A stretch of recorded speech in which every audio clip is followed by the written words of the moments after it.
بسم اللہ الرحمن الرحیم۔ السلام علیکم۔ حضرت درار بن اجبر رضی اللہ تعالیٰ عنہ فرماتے ہیں کہ ہم نے رسول اللہ صلی اللہ علیہ وآلہ وسلم کو زیادہ دودھ دینے والی اونٹنی دی۔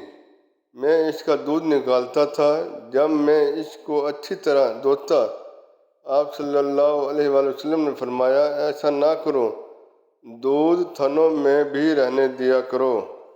حضرت ضحاک انصاری رضی اللہ تعالیٰ عنہ فرماتے ہیں کہ حضور صلی اللہ علیہ وآلہ وسلم جب خیبر کی طرف نکلے تو حضرت علی رضی اللہ تعالیٰ عنہ کو آگے کیا۔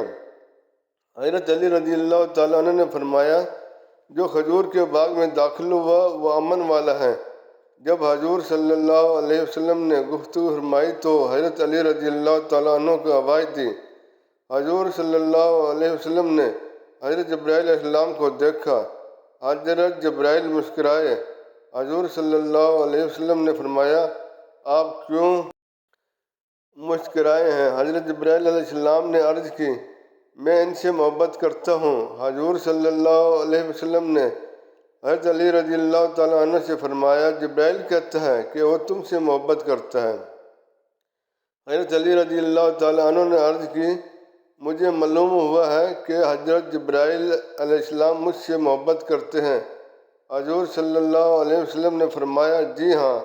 آپ صلی اللہ علیہ وسلم نے فرمایا، جو جبرائیل سے بہتر ہے وہ بھی تم سے محبت کرتا ہے۔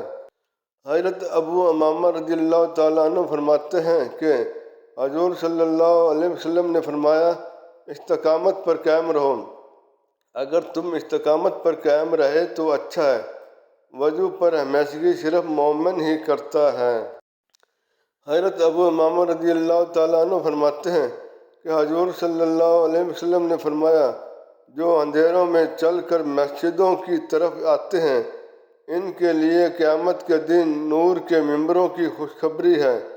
لوگ اس دن پریشان ہوں گے، لیکن ایسے لوگ پریشان نہیں ہوں گے۔